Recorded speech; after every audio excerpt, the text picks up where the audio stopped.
검사들을 미쳤다고 한 사람은 윤석열 대통령 후보입니다. 평소에 잘하세요.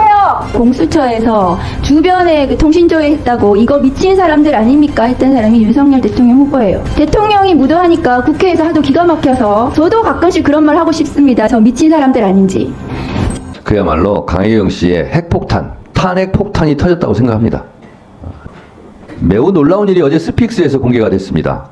3억 6천만 원 여론조사 했다는 거예요. 명태균 씨 얘기 들어보시죠. 하여튼 조사 돌리면서 할 때마다 나한테 좀 이야기를 해줘야 맨날 유성에서 뭐가 해줘야 돼요. 보세요. 대선 기간 때 특히 또 깜깜이 기간에를 포함해서 26차례를 3억 6천 비용을 들여서 여론조사를 해줬다는 거예요. 그런데 국민의힘 대선 회계장부에는 이 명목이 없습니다. 불법이죠. 3억 6천을 달라고 비용을 추계를 했다는 얘기를 어제 강혜경 씨가 스픽스에서 폭로했습니다. 들어주시죠. 돈 받아올게 해서 끝날 시점에 3월 거의 한 20일경에 그 내역서를 만든 거를 가지고 서울로 올라가셨어요. 네. 돈 받아올게 하고 명태균 씨가 네. 자, 그 내역서의 금액이 얼마였습니까? 3억 6천 정도 됩니다. 3억 6천 정도 되는 대선 기간에 윤석열 대통령을 위해서 여론조사했는데 비공개 여론조사 3,000쟁표를 자, 26회 정도 조사를 한 걸로 제 취재에서는 네. 나왔고요. 그 돈이 한 3억 6천 정도 되니까 받으러 가겠다라고 해서 청구서를 만들어 달라고 했다는 거죠. 네, 네. 그 청구서 만들어 드렸죠. 그 주고 청구서 한다라고 예. 했었고 네 이제 받아올게 해서 청구서를 만들어서 돈을 받아왔습니까? 못 받아왔습니까? 못 받아왔습니다. 연락도 없었고 갑자기 이제 의창구에 보궐선거가 생기니 의창구로 가야 된다. 부랴부랴 선거 준비도 안 돼 있는 상태에서 의창구로 저희가 투입이 돼서 선거 진행을 했고 선거를 치렀습니다. 현재 국민의힘의 책임 당원입니다. 국민의힘 이렇게 자꾸 나라 망치해서는 안 되고요. 진실은 정말 진실 밝혀야 되고 권력에 있는 사람들 언제든지 약한 사람들 죽일 수도 있고 살릴 수도 있습니다. 꼭 진실 밝혀질 수 있도록 응원 많이 해주시고요. 당당하게 맞서 싸우겠습니다. 저는 사실로 보입니다. 이거 1시간 반 내가 제가 다 봤습니다. 근데 김영선 씨 회계 책임자 있고 미래한국연구소에서도 명태균 씨랑 같이 일했던 사람이에요. 세 사람이 지금 소송전을 벌이고 있습니다. 그래서 이분도 사기 횡령죄로 김영선 의원이 고소를 했대요. 그래서 자기도 어쩔 수 없이 지금 나와서 얘기를 하고 있는 겁니다. 저는 진실로 보여요. 처장님, 예. 만약에 이것이 검찰 수사를 통해서 법정에 오면 정치자금법 제32조, 정치자금법 제45조, 공직선거법 47조의 2, 공직선거법 237조 위반으로 저는 보입니다. 이거는 윤석열 대통령에 대한 명백한 탄핵 사유죠. 박 처장님은 어떻게 생각하십니까? 말씀드리겠습니다. 아까 말씀하신 그 판결에 이제 직접 기소되지 않은 그런 사람들에 대해서는 그 부분에 대해서 독자적으로 다시 기소가 되었을 때 엄밀하게 판단이 이루어져야 되기 때문에 어떠한 이제 유무죄 예단도 가할 수 없다는 생각입니다. 그리고 말씀하신 것처럼 아직 이제 그 수사가 이루어지고 있거나 혹은 이루어지기 전이거나 이런 부분에 대해서는 엄밀한 정보 수사를 거친 다음에 저희 사법부에서 최종적인 판단을 내릴 수 있다 이런 말씀을 드릴 수 있겠습니다. 이것마저 검찰이 수사를 할지 안 할지 지켜보겠습니다. 권오수 등 2심 판결문, 판사의 판결문입니다.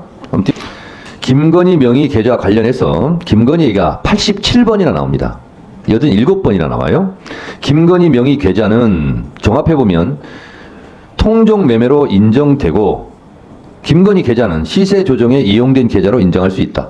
김건희 씨가 공소가 제기됐으면 주가 조작범이란 얘기입니다. 판결문은. 맞죠? 판결에 따르면 그렇습니다. 판결에 따르면 김건희는 주가 조작범입니다. 도이치모터스 주가 조작범. 맞죠?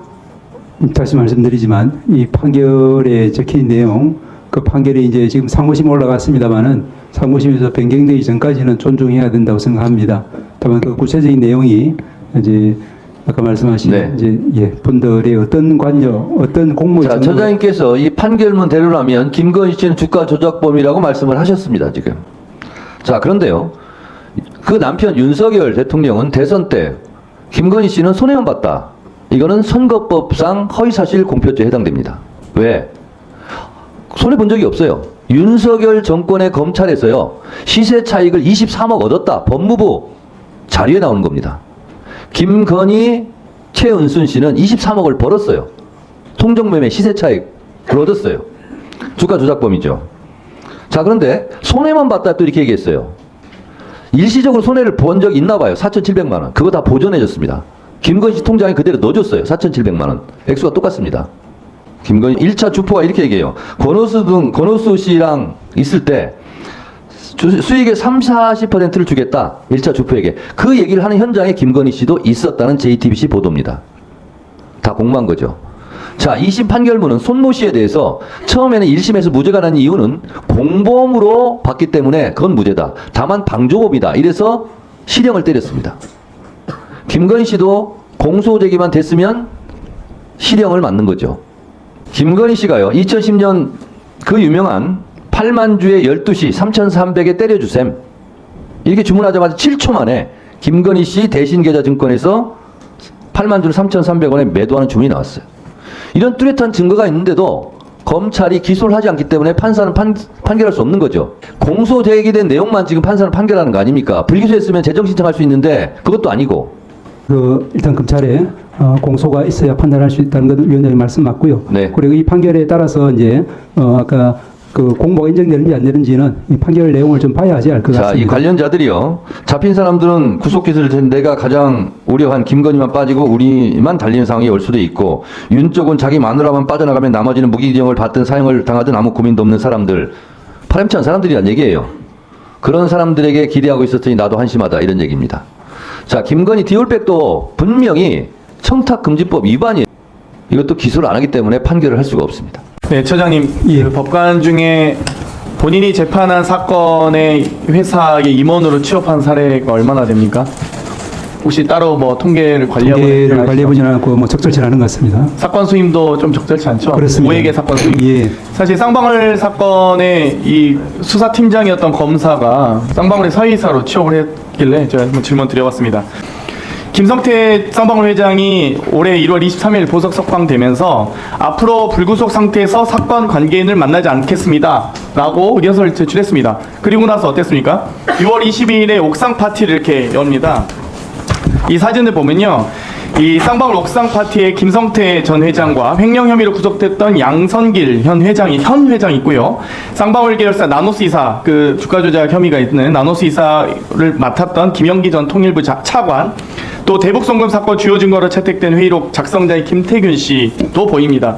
여기에 뭐 주요 변호사들도 있고요, 검사 출신 고위 변호사들도 있는데 이런 분들과 사건 관계인이잖아요. 아주 밀접하게 해당 검사와도 만나는 것 같고요. 그래서 이런 부분은 보석 취소가 돼야 되는 거 아닌가요?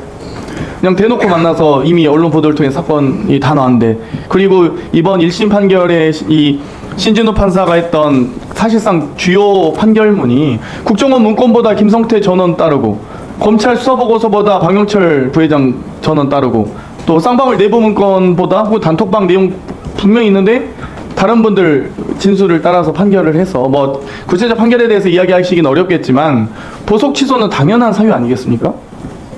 예, 위원님 잘 아시다시피 이제 어떤 보석 조건을 붙이는지 또 보석 조건을 위반했는지 여부 또 그에 따라서 이제 취소 사유가 되는지 여부의 판단 자체가 개별적인 이제 재판 상황인 것 같습니다. 그렇기 때문에 만약 그런 일이 실제로 있었다고 하면은 재판부에서 적절하게 판단할 것이라고 저는 믿습니다. 그러니까 여러 판례를 보면 고의나 미필적 인식, 예견만으로도 형법상 방조행위 처벌 가능하다라는 판결 여러 차례 있습니다. 대법원에 뭐 2005년, 96년, 2009년 여러 선고가 있더라고요. 그런데 이 특정인이 주범과 나눈 당시, 이 범행 당시에 나눈 문자와 통화만으로도 충분히 방조 혐의를 검토할 수 있지 않습니까? 위원님 너무 잘 아시겠지만 그런 부분들을 갖다가 맥락에 따라서 여러 가지 증거를 종합해서 판단할 것 같습니다. 뭐 그러면 이 김건희 여사 관련된 주가 조작 관련된 이 여러 판결문이나 이 수사 과정에서 여러 재판부의 1, 2심의 판결문에서 저희가 참조를 했습니다. 주범에 대한 수사가 시작되자 특정인이 수사와 관련해 비정상적으로 그 주범과 연락을 많이 주고받는다. 이건 정황 증거 중에 하나겠죠. 예, 그렇죠. 이 주범들의 진술이 일관되게 특정인과 연락했다는 진술이 있다면 그것도 정황 증거 중에 하나겠죠. 정황 증거에 특별하게 제한 없는 것 같습니다. 그렇죠. 뭐 주범의 편지에서 특정인이 범죄 혐의에서 벗어날 것을 우려하면서 수사의 대응을 바꾸자, 수사 대응 전략까지 세우는 이런 부분도 정황 증거 중에 하나 아니겠습니까? 예, 역시 이 주범들이 특정인의 계좌를 파일로 만들어 관리하거나 또 또 스스로 주가 조작에 사용된 것이라고 인정하고 있다라고 한다면 그것도 정황 증거 중에 하나겠죠. 예, 역시 정황증거 범위에 관한 이야기. 손실금이 발생하자 주포가 배상하듯 손실금과 똑같은 금액을 송금한다. 그러니까 손실하니까 배상하듯 똑같은 금액을 쏴준다. 이것도 정황 증거 아니겠습니까? 같은 금액을 같이 쏴주고 있는데 이 여러 가지 이 판결문에 이 범죄 일람 표현 289회 언급되고 판결문에 124회에 등장합니다. 이 주범들이 패밀리라고 하면 삼배를 탄 사람들이라고까지 얘기하는데 물론 재판부가 기소 독점권을 가지고 있는 검찰이 기소하지 않았기 때문에 판단을 못했을 것뿐이지 판결문에 여러 가지 이 정범 방조를 넘어 정범까지도 언급하고 있는 것으로 제가 법조인이 아님에도 불구하고 알 수 있는 것 같습니다.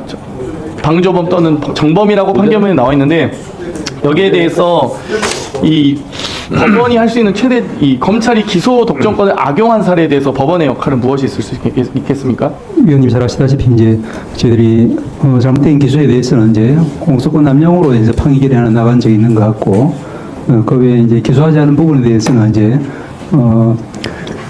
재정 신청에 따라서 이제 그걸 판단할 수 있는 그런 통로는 열려 있는 것 같습니다. 우리 서영교 의원님 질의하시는 내용에 대해서는 전혀 뭐 이의가 없는데요. 오늘 이제 국감 첫날입니다. 첫날인데 오늘은 대법원에 관련된 국감을 하는 날인데 검사들 미쳤다는 그런 말씀을 지금 5번 하신 것 같아요. 질문 중에. 왜곡하면 안 됩니다. 저는 수없이 많은 검사들이 얼마나 밤을 새워가며 일합니까? 검사가 되고 싶어서 얼마나 많은 노력을 합니까? 일부 아주 극히 일부의 검사들이 그렇게 아까 말한 것처럼 누구나 다 기억하지 못하는 것을 가지고 기소하고 그리고 2년이라고 하는 구형을 내린 겁니다. 그래서 저는 거기에 대해서 미쳤다고 한 겁니다. 이 미친 판결이 미친 구형입니다. 저는 그것을 이야기한 겁니다. 제가 검찰들을 그렇다고 이야기한 적이 없습니다. 박은정 의원님 질의하세요. 예, 조국혁신당 박은정입니다. 조용히 좀 송석준 의원 해주세요. 조용히 해주세요. 발언하세요. 검사, 조용히 하세요. 저 질의 못하겠습니다. 네, 질문하세요. 질문하세요.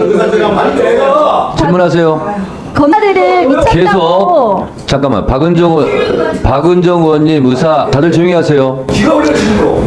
박은정 의원님 질의 시간인데 계속 송석준 의원이 의사 진행을 방해할 경우에는 145조 1항에 따라서 경고할 수 있습니다. 습관성으로 손들지 마세요. 본인이 생각해도 부끄럽지 않습니까? 자, 질문하세요. 네, 검사들을 미쳤다고 한 사람은 윤석열 대통령 후보입니다. 평소에 잘 하세요. 네, 질문하세요.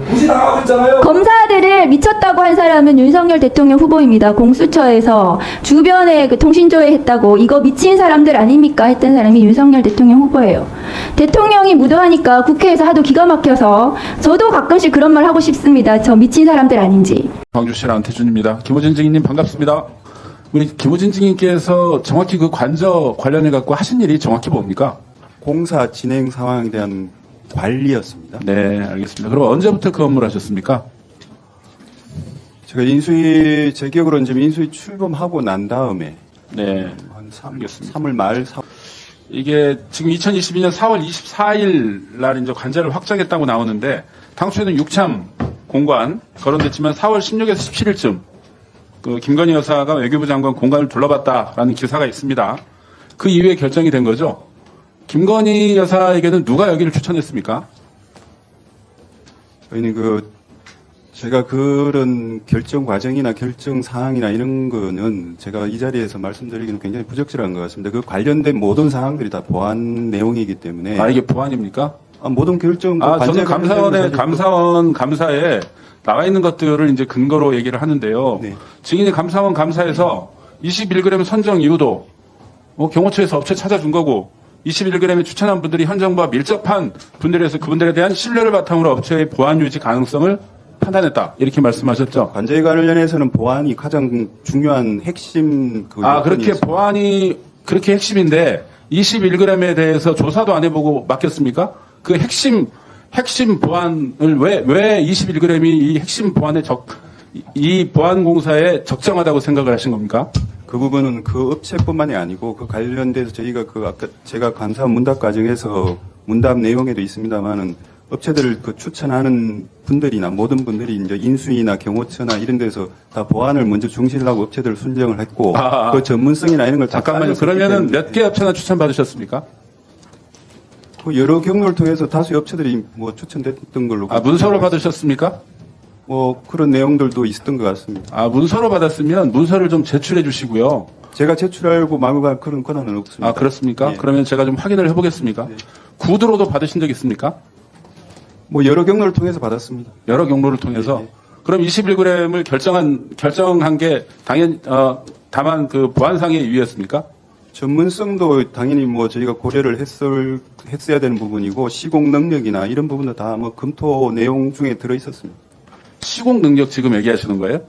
시공 능력을 검토하셨다고요? 그 작용 요건에는 다 그 업체도 아마 들어가 있는 걸로 그렇게 기억하고 있습니다. 21년 당시 직원 9명, 매출액 28억, 영업이익 1억 5,600. 서류만 봐도 직접 시공이 가능하지 않다는 걸 알 수가 있고요. 어차피 이게 지금 관저 보수공사였기 때문에 보수공사의 이 업체 자격이 안 된다는 것도 바로 알 수가 있었습니다. 감사원 지적사항에서는 그 업체도 공사를 할 수 있는 걸로 그렇게 지적이 되어 있습니다. 증축공사를 할 수가 있었다고요? 증축은 그 업체가 하지 않았습니다. 이건 지금 설계도는 있습니까? 그 점도 그 중요한 말씀, 그 점도 보안입니까? 보안 내용인 걸로 알고 있습니다. 그렇습니까? 그 외교부 장관 공간을 가게 된 가장 중요한 이유가 뭐라고 대답한 줄 아십니까? 비서실에서? 22년 당시에? 작년에 인테리어 공사를 완료했기 때문에 인테리어를 할 필요가 없어서 간다고 대답을 했습니다. 알고 계십니까? 본인이 혹시 하신 대답은 아닙니까? 아닙니다. 언론과의 인터뷰에서 그렇게 얘기를 했고요. 그런데 21g이 가자마자 얼마 견적서를 본인한테 내셨을 것 같은데 얼마 냈습니까? 견적을. 저한테 개인적으로 준 거는 없을 것 같고요. 네. 예, 뭐 기억하시는 대로 TF에 이런 데는 냈을 거라고 생각은 듭니다. 41억 견적을 냈습니다. 41억. 언론에서 저도 네. 본 적이 있습니다. 그리고 두 개로 나눠가지고 보수공사하고 뭐 증축공사, 뭐 설계, 감리, 전기 소방 이런 식으로 나눠가지고 총 약 한 35억 정도의 공사를 했죠. 직접 이 21g이 가져간 돈이 제 기억에는 14억. 14억 아니면 11억입니다만 14억 정도로 제가 기억을 하고 있습니다. 그런데 이 지금 감사원에서 아마 본인도 진술하신 것 같은데 5월 10일 이후로 실측을 하고 설계와 시공을 동시에 했다. 이렇게 지금 진술한 걸로 돼 있어요. 제 진술은 아니었던 것 같습니다. 예. 그런데 일반적으로 이 대통령 비서실에서 이런 관저 등기 업무를 누가 합니까? 그 관련한 행정 업무는 그 행안부에서 한 걸로 알고 있습니다. 그런데 5월 10일부터 실측을 하고 공사를 시작했다고 하는데 5월 9일 날 경정 등기를 한 건 알고 계십니까? 5월 10일 아니 관저 등기부 등본에 관저 등기부 등본 때 보면 5월 9일 날 경정 등기를 합니다. 변전실이 20년 만에 이걸 경정 등기를 하게 돼요. 이거 제보지 않으면 할 수가 없어요. 그리고 또 하나의 문제는 지금 증축했다고 올라와 있는 게 총 얼마가 증축됐다고 신고가 된 줄 아십니까? 1.8평 증축됐습니다. 1.8평. 도대체 뭘 공사를 한 겁니까? 35억을 들여서. 의원님 감사원 감사 결과 보고서에 뭐 내용들이 일부 나와 있습니다만 감사원 감사 보고서에 없는 내용이 궁금해서 하는 얘기입니다. 관저에 대해서는 그게 뭐 이미 잘 아시다시피 그 뭐 다 고도의 뭐 각급 보안 등급 시설이기 때문에 저도 이 자리에서 다 뭐 소상히 말씀드릴 수 각급 없는 보안 등급이 구글에만 찾아도 구글 사진 비교 사진이 떠요. 이렇게. 그거는 뭐 구글에서 하는 거지 않습니까? 제가 당연히 그럼 대통령실에서 이것도 보안 요청을 했어야죠. 1급 각급 보안 시설에 이렇게 뜬다고요? 제 업무는 아닙니다. 제가 소관한 업무는 아니에요. 물론 그렇습니다. 제가 좀 흥분해서 그러는 건데요. 자, 다시 한 번만 묻겠습니다. 아까 너무 확정적으로 대답을 하시던데 이 선정 과정에 김건희 여사의 역할이 있습니까? 없습니까? 21g 선정 과정에. 그 점에 대해서도 제가 뭐 말씀드릴 수 있는 내용이 없습니다. 그런데 아까 어떻게 대답하신 줄 아세요? 아니라고 분명히 대답하셨어요. 그런 사실 없다고 말씀드렸습니다. 아니라고 대답하셨습니다. 그런 사실 없다고 말씀드렸습니다. 김건희 여사인 사실이 없다고 말씀하셨다고요? 예. 그건 나중에 속기록을 제가 확인해 보는 것으로 하겠습니다. 일단 보면 21g이 공사를 하면서 15곳에 불법 하도급 하는 등의 부실한 능력을 보였습니다. 당시의 결정이 여전히 적절했다고 보는 건가요? 감사원 감사 결과에서 뭐 나와 있습니다만 다 감사원에서 지적받은 내용들입니다. 마지막으로 말씀드립니다. 대통령 관저 증축공사는 공사를 제대로 수행할 수 없는 업체가 현 정부와 밀접한 관계에 있는 누군가의 입김으로 공사를 수의계약했고 그 과정에서 온갖 위법행위가 발생한 특혜 사업이다. 이렇게 정의하고 질의 한 말씀 드려도 되겠습니까? 예, 말씀하세요. 그 지금 의원님께서 그렇게 말씀하시는 수의계약 부분은 당연히 그 법상 그렇게 할 수 있는 그 관전은 그렇게 할 수 있고요. 의원님께서 뭐 누군가의 지시에 따라서 분은 김여석, 김태형 대표는 국민대학교 동문입니다.